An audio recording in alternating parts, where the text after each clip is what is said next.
Shalom, shalom, mes peuples de Dieu, que la grâce et la faveur divine se reposent sur chacun de vous au nom du Seigneur Jésus-Christ. Aujourd'hui, nous allons aborder sur un sujet qui est important, mes bien-aimés, sur l'enlèvement de l'Église. L'enlèvement de l'Église est important de parler sur ce sujet parce que, mes bien-aimés, nous sommes à la fin des temps.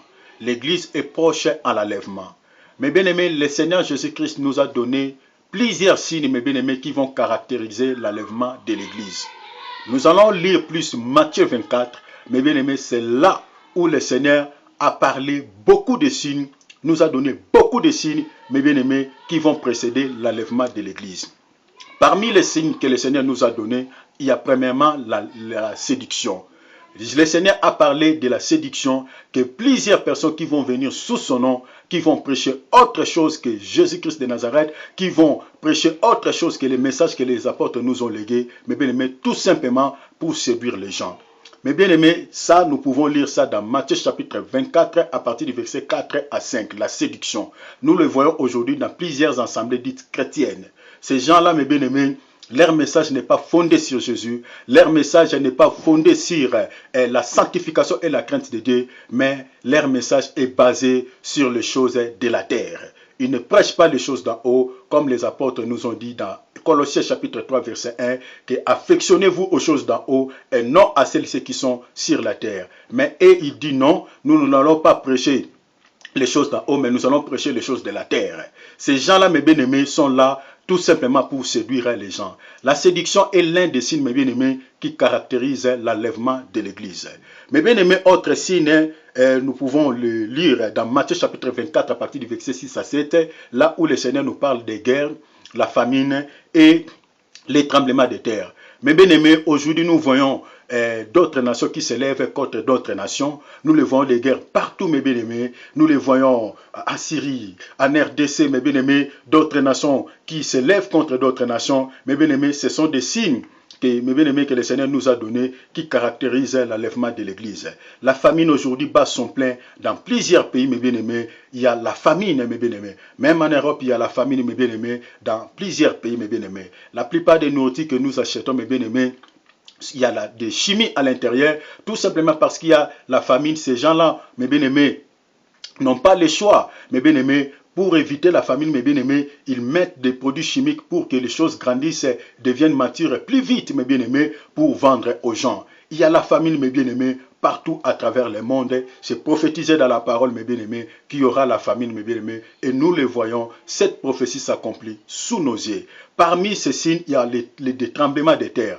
Cette année même, 2016, mes bien-aimés, le 4 janvier 2016, mes bien-aimés, il y a eu un séisme, mes bien-aimés, en Inde, qui a fait pleurer des gens. Il y a eu des morts, mes bien-aimés. Et le plus grand séisme, mes bien-aimés, nous l'avons vu récemment, qui vient de se passer à l'Équateur, mes bien-aimés, qui a fait plus de morts, mes bien-aimés.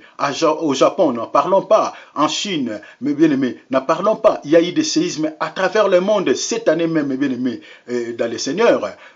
Tous ces signes-là nous montrent que l'Église est proche en enlèvement. Ça, vous pouvez lire ça dans Matthieu 24, 6 à 7. Parmi ces signes, il y a ce qu'on appelle la haine. Mais bien aimé, Jésus a parlé dans Matthieu chapitre 24, à partir du verset 9 à 10, il a dit que la charité de plus grand nombre se refroidira. Là où il y avait la charité, c'est la haine maintenant qui va être là. Mais bien aimé, les gens vont se tuer entre eux. Il y aura, d'autres vont même utiliser des breuvages mortels pour tuer des gens. Mais bien aimé, même au milieu dites chrétiennes, mais bien aimé, aujourd'hui il y a des poisons qui circulent, mais bien aimé, tout simplement parce que c'est la haine qui est maintenant dans la terre des gens. La haine est l'un des signes, mes bien-aimés, qui caractérise au fait l'enlèvement de l'Église. Matthieu chapitre 24, verset 9 à 10, le Seigneur nous parle de la haine. Les gens vont se haïr, les gens vont se trahir, il n'y aura plus l'amour. Si nous voyons des attentats à travers le monde, mes bien-aimés, même ce qui vient de se passer en France, tout simplement les gens n'ont plus l'amour, il y a la haine, les gens n'ont plus peur de tuer les gens, mes bien-aimés, tout simplement parce qu'il y a la haine. Parmi ces signes, il y a la montée des faux prophètes. Ça, vous pouvez lire ça dans Matthieu 24, 11. Le Seigneur nous parle de la montée des faux prophètes.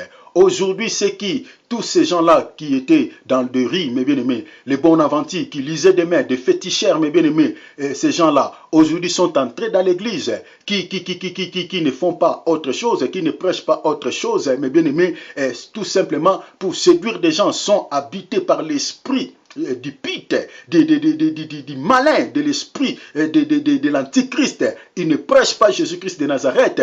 Ils sont là tout simplement, mes bien-aimés, pour dévier les enfants de Dieu, mes bien-aimés, dans le droit chemin, pour que les enfants de Dieu puissent aller en enfer. Les faux prophètes, ils font beaucoup de produits mensongers. Ils réalisent beaucoup de miracles mensongers. Tout simplement, mes bien-aimés, pour séduire les enfants de Dieu. La montée des faux prophètes, nous voyons cette prophétie s'accomplir, mes bien-aimés, sous nos yeux. Mes bien-aimés, c'est l'un des signes qui nous montre que l'Église est proche à l'enlèvement. Matthieu 24, 11, le Seigneur nous parle de la montée des faux prophètes. Parmi ces signes, il y a aussi l'augmentation des péchés. Ça, vous pouvez lire ça dans Matthieu 24, 12. Mes bien-aimés, aujourd'hui, nous voyons l'augmentation des péchés. La Bible nous parle que l'iniquité sera accrue, mes bien-aimés. L'augmentation des péchés. Aujourd'hui, si les gens, mes bien-aimés, qui se marient, les hommes entre les hommes, les femmes entre les femmes, mes bien-aimés, toutes ces choses-là, mes bien-aimés, cela nous montre que l'Église est proche à l'enlèvement. Aujourd'hui, nous voyons même nos mamans qui portent des jupes empruntées de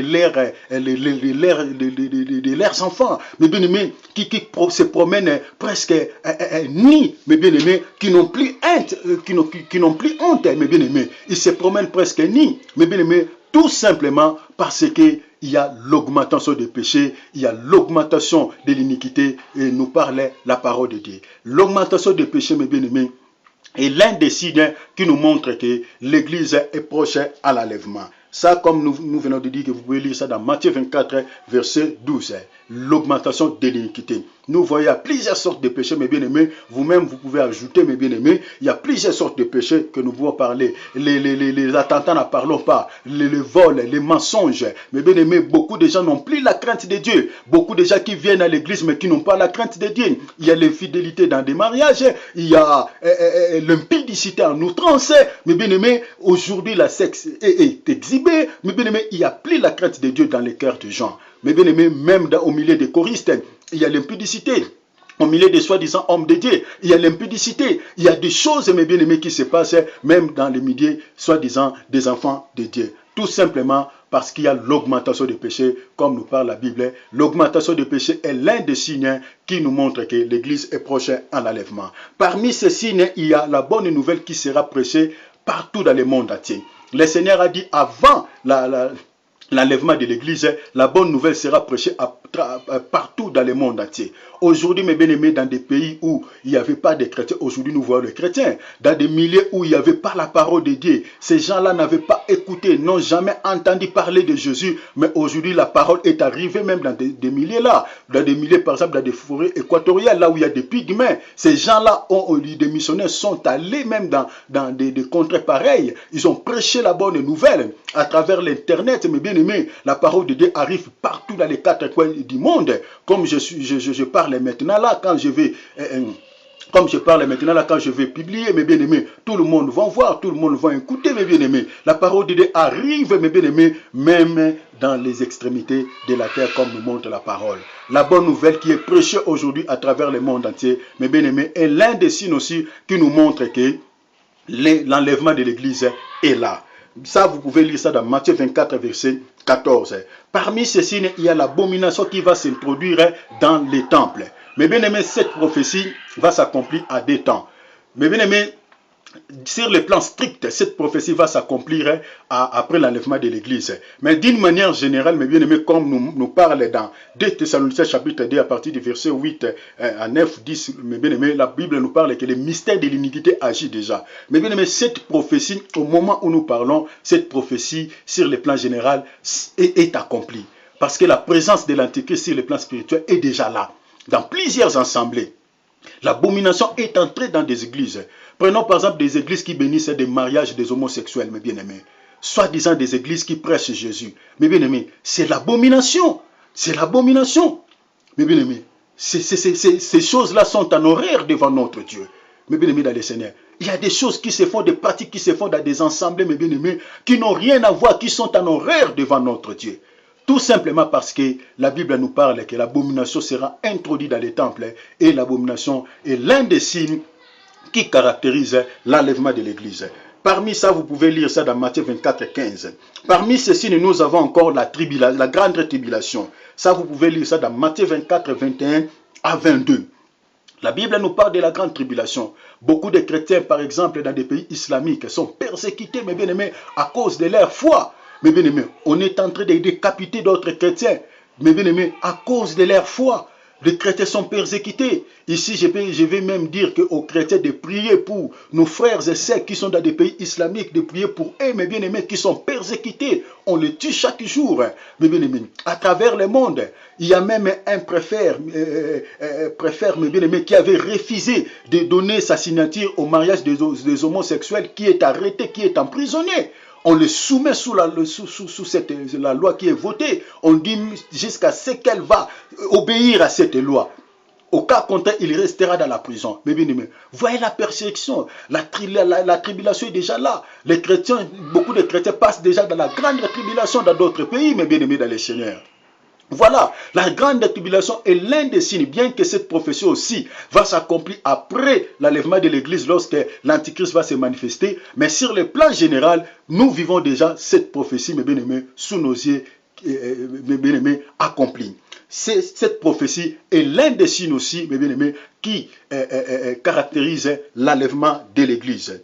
Parmi ces signes, nous avons encore les miracles et les prodiges mensongers. Mais bien aimés, la Bible nous parle aussi des miracles, des prodiges. Mais bien aimés, parce que la Bible nous parle dans 2 Thessaloniciens chapitre 2 à partir du verset 9 à 10 que l'apparition de l'impie se fera avec beaucoup de prodiges et de miracles mensongers. Mais bien aimés, tous ces miracles que vous voyez dans plusieurs assemblées, tous ces prodiges que vous voyez, mes bien aimés, n'est rien d'autre que la présence de l'Antichrist qui est à travers tous ces faux prophètes-là. Qui est à travers ces gens, mes bien-aimés? Qui est à travers ces gens? Ce sont des miracles mensongers. Ce sont des prodiges que les apôtres même n'ont pas fait. Les gens vomissent des lézards, mes bien-aimés. Dans la Bible, il n'y en a pas. Les gens vomissent des crapauds, des histoires pareilles. Il y a mes bien-aimés, il y a des choses, il y a des miracles, mes bien-aimés, qui ne se trouvent pas même dans la parole de Dieu. Tout simplement parce que ces signes doivent ça. Ces signes, bien aimés, nous montrent réellement que l'Église est proche à l'enlèvement. Ça, vous pouvez lire ça dans Matthieu 24, 24, mes bien-aimés. Et puis, 2 Thessaloniciens chapitre 2, verset 9 à 10, là où la Bible nous parle des miracles et des prodiges mensongers. Peuple de Dieu, la Bible nous dit, les miracles doivent accompagner tous les chrétiens qui ont donné leur vie en Jésus-Christ. Lisez Marc chapitre 16, verset 17. Les chrétiens ne doivent pas suivre les miracles, mais les miracles doivent l'accompagner. C'est ça ce que la Bible nous dit. Mais bien aimés, faisons attention, le temps est grave, le temps est grave. Mais bien aimés, faisons très attention avec des miracles, vous qui suivez les miracles, faisons très attention, mes bien aimés, le temps n'est plus à notre avantage. L'Église est proche à l'enlèvement. Le miracle que vous voyez à travers plusieurs faux prophètes, mes bien-aimés, n'est rien d'autre que les signes qui caractérisent l'enlèvement de l'Église. Parmi ces signes, mes bien-aimés, les derniers signes, mes bien-aimés, que le Seigneur nous a donnés, c'est le comportement qui était au temps de Noé et au temps de l'autre qui vont refaire face dans notre temps. Mes bien-aimés, Jésus a dit que ce qui arriva au temps de Noé et au temps de l'autre arrivera de même à l'avènement du Fils de l'homme. Qu'est-ce qui était arrivé au temps de Noé? Genèse chapitre 6 nous en parle. Mes bien-aimés, c'était la méchanceté des hommes. Aujourd'hui, mes bien-aimés, la parole de Dieu dit l'homme va se marier avec une femme, mais les hommes disent non, l'homme va se marier avec un homme, la femme va se marier avec une femme. Mes bien-aimés dans le Seigneur, c'est ça la méchanceté. Aujourd'hui, nous voyons la sodomie. Nous voyons même, mes bien-aimés, beaucoup de gens, même dans le couple marié, même à travers le monde, les gens utilisent des natures contre natures pour prendre tout simplement des plaisirs sexuels. Mais bien aimés, nous voyons la sodomie dans notre temps. Mais bien aimés, toutes ces choses nous montrent réellement que l'Église est proche à l'enlèvement. L'Église est proche à l'enlèvement. Mais bien aimés, après que le Seigneur, lorsque le Seigneur a terminé de parler, mes bien-aimés, de tous ces signes, le Seigneur, à la fin, il parle maintenant de l'enlèvement. Ça, vous pouvez lire ça dans Matthieu D'abord, pour le comportement, vous pouvez lire ça dans Matthieu chapitre 24, 37 à 39. Mais les dernières, les dernières signes, mes bien-aimés, que le Seigneur nous donne, là où le Seigneur nous parle sur l'enlèvement, ça se trouve dans Matthieu chapitre 24, à partir du verset 40, après avoir le Seigneur parlé des signes qui vont caractériser l'enlèvement de l'Église, le Seigneur nous parle maintenant de l'enlèvement. Dans les versets 40, nous pouvons lire ça. On peut lire ça, mes bien-aimés. Le Seigneur parle alors des hommes qui seront dans un champ, l'un sera pris et l'autre laissé. Verset 41 dit, des deux femmes qui moudront à la mêle, l'une sera prise et l'autre laissée. Mes bien-aimés, voyez l'enlèvement. Donc après tous ces signes, le Seigneur nous parle maintenant de l'enlèvement. Mes bien-aimés, tous ces signes que nous venons de lire, mes bien-aimés, sont bel et bien accomplis sous nos yeux. Je vous dis, mes bien-aimés, sont accomplis tous sous nos yeux. Regardez les informations, lisez les journaux, mes bien-aimés, vous allez voir que toutes ces prophéties, toutes ces prophéties que le Seigneur parle dans Matthieu 24, mes bien-aimés, est bel et bien accomplie sous nos yeux. Donc l'Église est prête pour être enlevée. Chers serviteurs de Dieu, préparez les enfants de Dieu pour l'enlèvement. Préparez l'Église pour l'enlèvement. Toi qui as une vie de double vitesse, mets ta vie en ordre avec le Seigneur, mes bien-aimés. Sinon, tu vas rester. Le Seigneur dit dans le verset 42, veillez. Donc, puisque vous ne savez ni le jour, ni l'heure. Mes bien-aimés, tu dois veiller pour ta vie. Tu dois veiller, ne te distrais à rien. Mes bien-aimés, tout ce que nous sommes en train de voir, les crises économiques, toutes ces choses, mes bien-aimés, c'est parler. Mes bien-aimés, dans la parole de Dieu. Ne soyez pas distraits, mes bien-aimés, à cause d'une situation quelconque. Prépare ta vie nuit et jour. Fléchis tes genoux, priez tout le jour le Seigneur. Ayez toujours la crainte de Dieu. Menez une vie chrétienne de sanctification, mes bien-aimés, car la Bible dit, sans la sanctification, personne ne verra le Seigneur. Voilà tout ce que j'avais à partager avec vous. Que le Seigneur de gloire vous bénisse dans le nom du Seigneur Jésus-Christ. Amen. Amen. Amen.